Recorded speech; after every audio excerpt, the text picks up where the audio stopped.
The other day, my buddy and the guy who taught me to be a better writer, Ken Condon, posted this picture on his Facebook page. It is a cool image of his KLX 300 in a motorcycle-only parking space. However, it is his comment that went along with this shot that got me thinking. Ken posted, "Yesterday was my first serious ride on the KLX 300. I took it on a ride that I probably would have taken with the Tenere 700. I'm glad I chose the KLX because some sections were tough enough to have caused me too much stress. I would have made it through okay, but not without more difficulty than I care to experience these days. I just want to have fun with less stress as I get older. I never did handle stress all that well, so why fight it?" Now, I thought Ken's statement was very profound. So while we are riding back from Meat Cove just off the Cabot Trail up in Nova Scotia, let's discuss stress and if our tolerance for challenge has changed as we have gotten older. For me, these comments ring true as I am now almost 66 years old. My birthday is next month. The things I want out of riding and out of life have changed. I still want some degree of adventure in my life, but it is no longer about trying to be a badass. Maybe my testosterone levels have dropped, or maybe I've gotten a little bit smarter. But just as Ken said, motorcycling and life is now about having fun, and I will add, seeing beautiful places. Like many riders nowadays, I saw the cool places where some people were riding their big adventure bikes and thought, I want to do that too.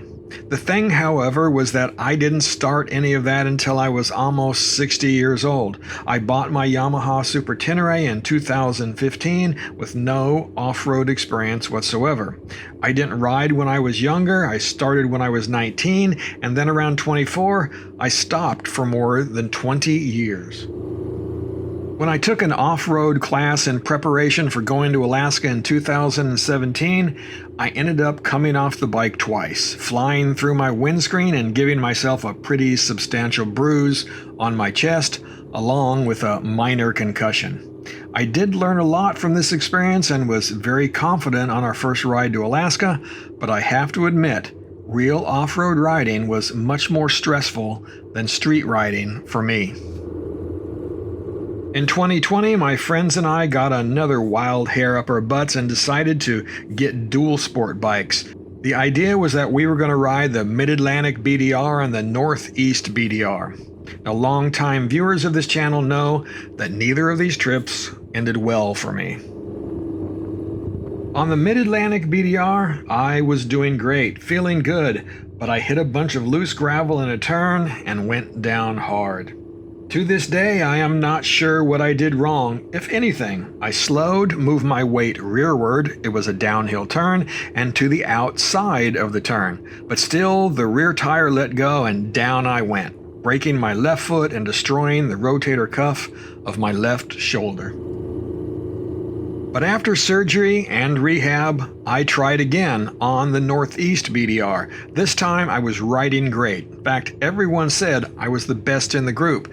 But this time, my bike, a Yamaha WR250R, decided to betray me, giving up the ghost on top of the Kancamagus Highway. These two experiences caused me to question, do I really enjoy this kind of riding? Sure, it is a good feeling to conquer a tough section of trail, but was I really enjoying these kind of rides? Rather than taking in the beautiful places I was traveling, I was concentrating on the bumps, rocks, and loose gravel on the roads and single track. In short, it was giving me a lot of stress and very little actual enjoyment.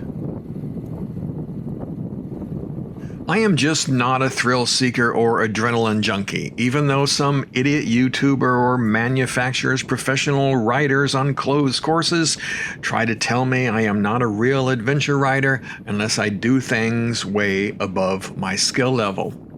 I stopped worrying about living up to other people's expectations and focused on the things I enjoy. Yes, I still venture off pavement on occasion, like in this video, but it is not to check a box off my bucket list. It is to see something like the beauty of Meat Cove. Of course, I understand that everyone has different levels of stress that they like to maintain in life. Some folks just have to be going 100 miles an hour all the time, but that is just not me, especially as I have gotten older. I also realize that many folks think street riding with traffic concerns is much more stressful than trail riding. I get that. It is definitely a different kind of stress. One of the major reasons I have taken so many training classes over the years is to reduce the amount of anxiety I feel while riding. Going into a corner, I want to know that I am in control or that I have the skills to handle an unexpected situation. Having that knowledge for me reduces stress and makes riding more enjoyable.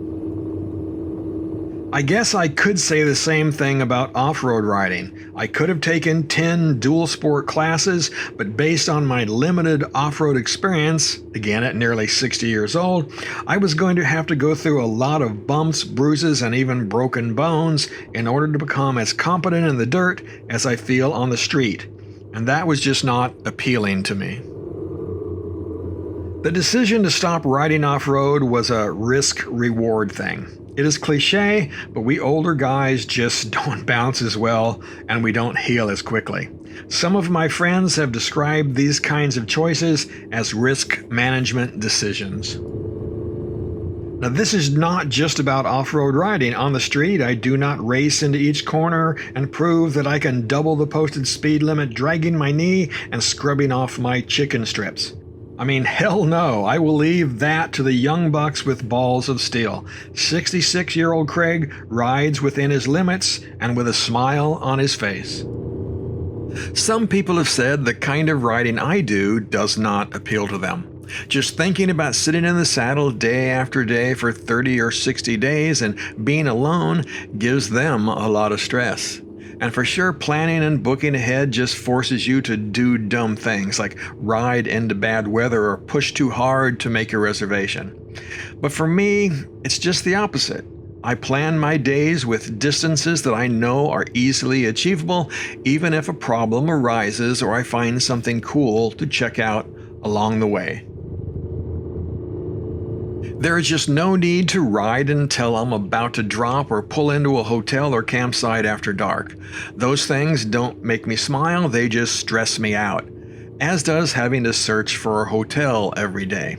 But I know there are lots of you out there who love that shit. And you know what? If it makes you smile, you should keep doing it. But if you are not grinning ear to ear, well, what the hell are you doing it for?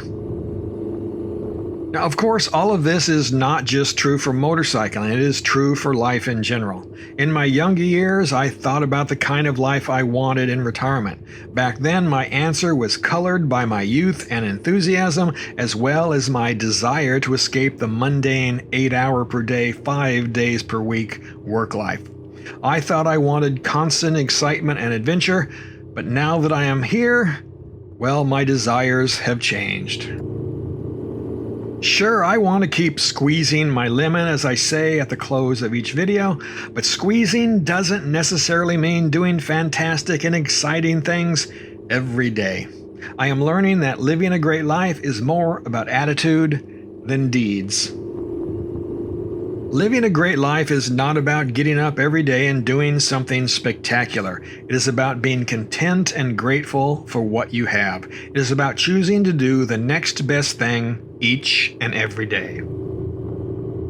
Sometimes the next best thing is going on a spectacular motorcycle ride, but other times it is about doing a home repair project or reading a good book. Sometimes the next best thing is to continue your daily exercise routine or eating program. Other times it might be to break those habits, at least for a short period, like when traveling.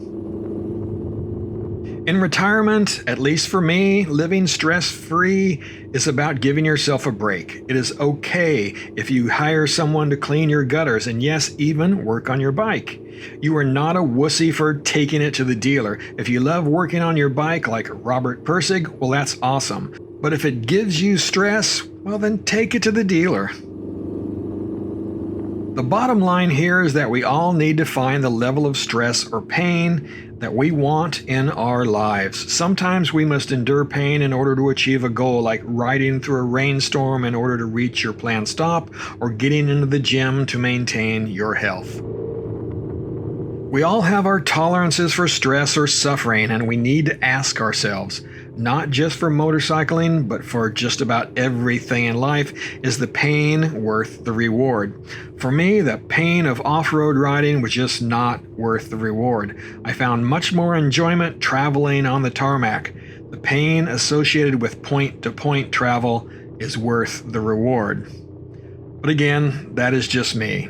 Find your happy place, and of course, keep squeezing your lemon.